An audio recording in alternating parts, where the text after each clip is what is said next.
wasiirka waxbarashada iyo sayniska Somaliland oo weheliyo gudoomiyaha hay'adda shaqaalaha dawladda Somaliland kormeerkan waxa ay ku tageen dugsiga saddex Sheekh Bashiir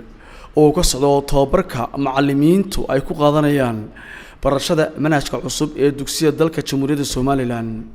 wasiirka waxbarashada iyo sayniska Somaliland iyo gudoomiyaha hay'adda shaqaalaha dawladda Somaliland mudane Farxaan Aadan Haybe intii ay ku sugnaayeen dugsiga Sheekh Bashiir waxa ay ka dhageysteen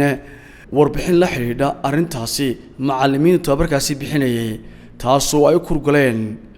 shaqada tababarkaasi iyo waliba hab qoraalka si loo tafatiro meelaha u baahan in faafreeb lagu sameeyo isla markaana dib loo eego inta aan la daabicin manhajka.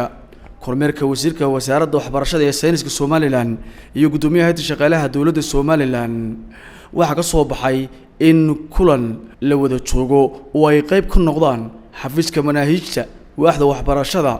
hay'adaha la shaqeeya waxbarashada iyo dhammaanba waxyaha kala duwan ee waxbarashada inay isku yimaadaan xafiiska wasiirka waxbarashada iyo sayniska Somaliland maalinta Sabtida si arrimahaasi loo soo dardargeliyo. waa Salibaan Haybalaabad warbaahinta qaranka Somaliland magaalada Hargeysa.